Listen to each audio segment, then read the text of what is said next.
Now, the rest of the story. Welcome back, everybody. And if any of you are wondering what 5:30 in the morning in southwest Wisconsin looks like, and a nice spring May morning, here you go. Yes, it's 5:30 in the morning, and here I are. They're calling for rain at 1 o'clock this afternoon. They seem awfully certain of it. I mean, anything 70, 80% and up is, you're gonna get something. The only thing I'm worried about is how long it's gonna last, because I've been told it could be up to ½ an inch, which I don't think will be the worst thing in the world. It's just how we get it. I don't want a real nasty downpour, which it's spring, so every system that comes across that looks like it might be carrying a little bit of rain, they've now started putting it out there that weather could be dangerous, weather could be severe, have a plan in place. You know, like, get all the expensive stuff inside. So that's kind of what we're doing. I just called Ryan. He was far enough ahead of me.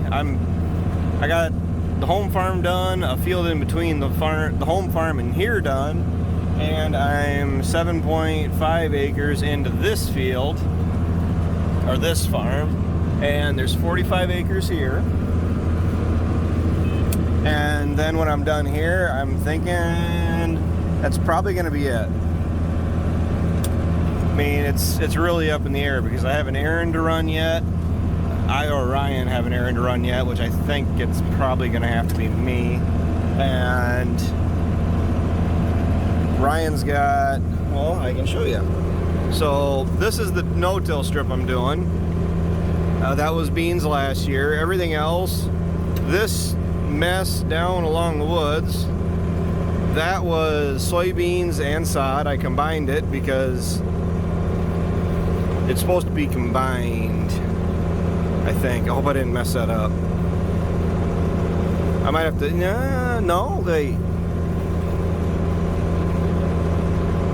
might have to split those back up because this strip is added to the strip below it, and it's actually supposed to be part of, see, there's a strip right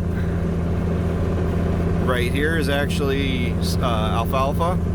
Then this strip is a sod strip, and then that space right here is another alfalfa strip. So actually the strip that got combined with the lower field is actually going to have to come back and be combined with this guy, and then and then the other strip above that, the two strips above that one, the smaller ones, get combined. That's been a long time coming, basically since Grandpa's been around. It's just that we needed the feed, and it had a nice established stand on it at that point in time, and oh well. I'm just glad to have corn in the ground. If I can get this farm done, that puts me at 130 acres of corn in since 3 o'clock, actually technically 3:30 by the time I got everything checked and gone through and adjusted and set the way I want it, you know. And the row cleaners, I gotta multitask here.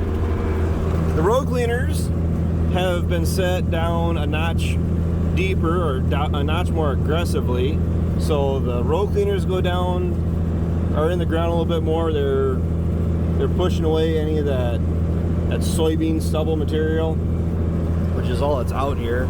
I had some sod all down there or wherever else when Ryan works it. I might have to adjust population, because with this being a wheel driven unit, it's a finger pickup currently.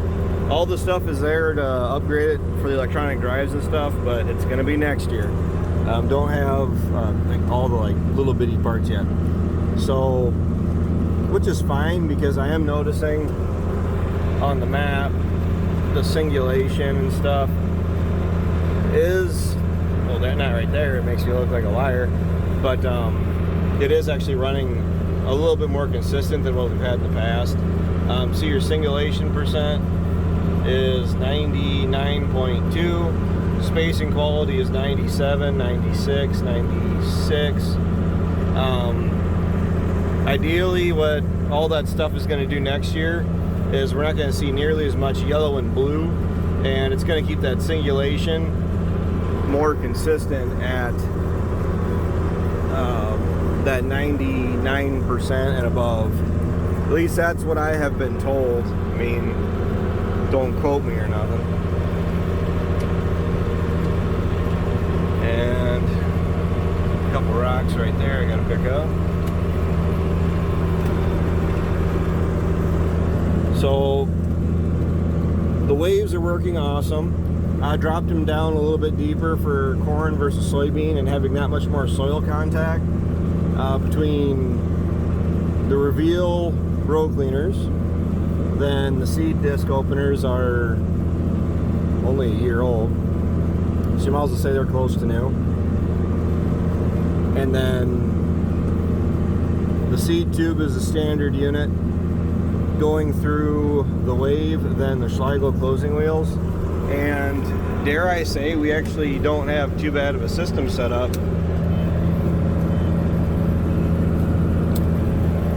for getting crops in the ground. Another reason why I gotta talk to you now instead of when I was out and about, well, the other day when I was doing beans. I don't know if I talked about it a little bit, but air conditioning is non-existent in this tractor. These tractors are all glass. So I essentially have a sauna, and I was running with the window open, but you just don't get enough of the cool air circulation when it's 93 degrees out. And gotta be honest, I was getting kind of lightheaded there. Wasn't feeling too hot. I actually had to go and get in where it was cool and actually cool off. So the parts for this are going to be in someday, not Sunday, someday, S-O-M-E-D-A-Y, as in it's going to be a half a day job to do it. And if we get this rain, today is Friday, I don't know if the parts are in today. I don't know. I know he doesn't want to do it tomorrow because generally on a rainy day or whatnot, I don't know if they're planning on working that much on Saturday. I mean, I know they work half days, but the technicians, mechanics, it kind of varies.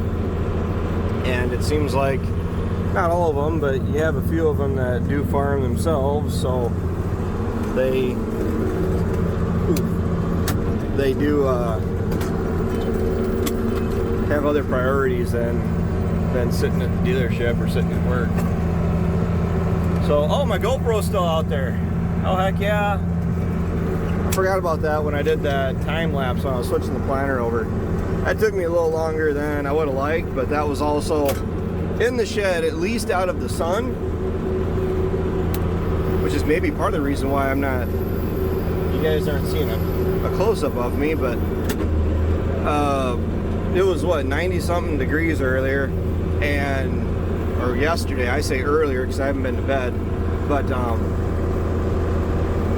the shed was incredibly hot.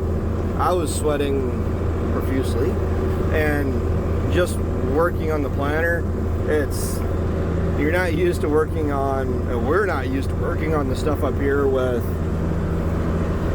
this amount of heat and humidity. I think they're calling it is record heat, or close to or near record heat right now. But the plan is, well, it really was to get as much of this corn in as possible. I really don't like getting rain on it, at least a heavy rain, but excuse me. Ryan is going to be working that sod ground, and that sod ground does scare me just a little bit. You get that ground he's gonna have to hit it twice to get some of the clods broken up. And the problem is then you do run the risk of making a good recipe for cement. And I'm just hoping for the best. I was threatened with having to replant the first beans I planted, but in the time that he checked them and the time that I checked them again this morning, any salvage operation I do now to go in and try to break any crusting that there is there, it's not gonna benefit me. I'm gonna do more damage than good. And I was actually impressed that I had as much up as I do, at least on that stuff that's been in the ground for going on 2 weeks. So yeah, ran around the clock because I kind of felt like it was necessary. I'm got a little bit of a concern, a phobia, of course. It's what, the 11th of May? I can't look on my phone right now, but I think it's like the 11th of May. They're calling for rain tomorrow. We are dry, and if it does warm up and whatnot, hopefully Monday I can get going again. But what's on my radar is the fact that they've been changing the forecast a lot as far as adding and removing rain. And right now they're in an adding phase where the outlook is rain every like 4th day, so it looks like we might get 1 day to run, which, well, it's what, 5:30, so I've been running for 26 and a half, 27 hours. That's pretty much non-stop, just stopping long enough to fill up with fertilizer and fill up with seed and go back out and plant. And I'm having to adjust the population. I'm running 33,000 on this particular piece. Every farm that I've been on, which this is the 3rd one so far, probably the last one looking at the cards I've been dealt here, because I'm gonna have to go back and I got to get fert and I got to get seed again. But I'm gonna run this until I actually run one of the units out, so I know it's out.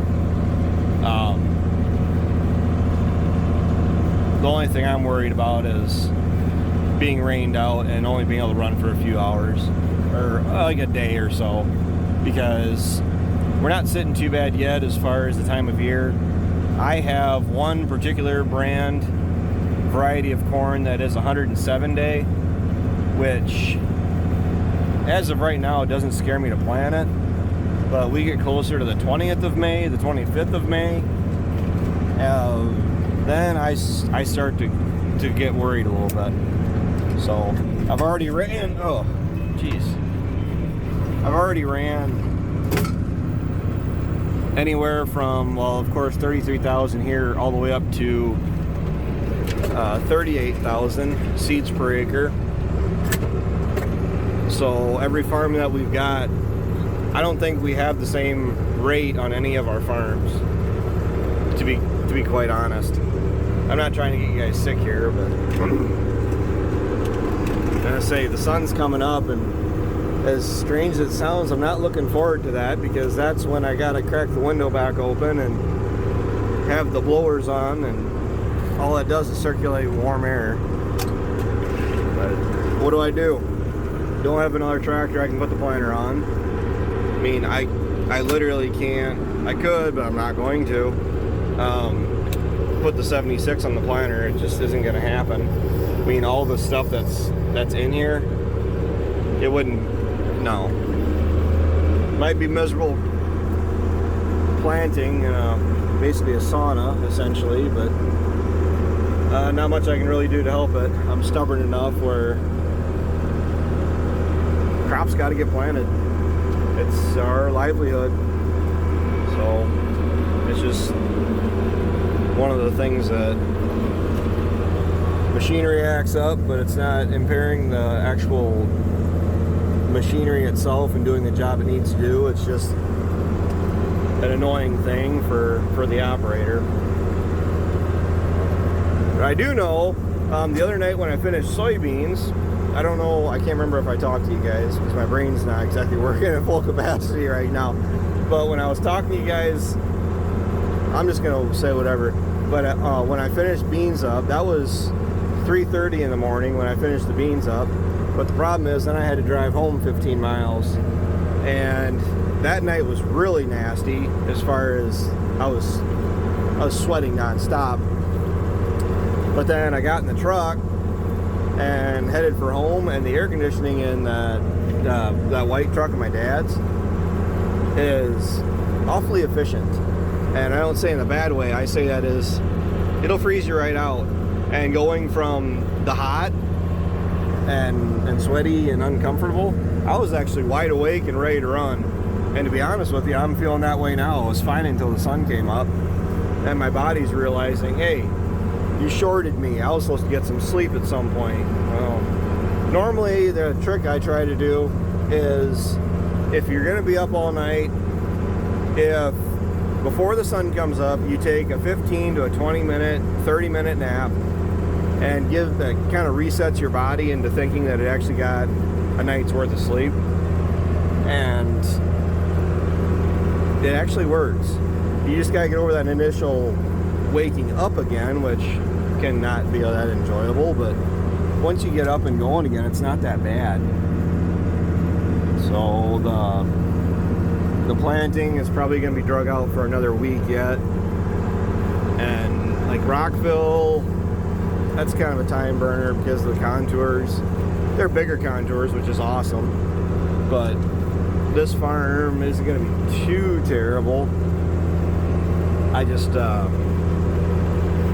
the nice long solid beast fields where I can just set an A-B line and eat up acres. I love it. I got up to 16.4 acres an hour putting beans in the other day. That was also on a fairly long field. I gotta get a drink of water. So thanks guys for waking up with me.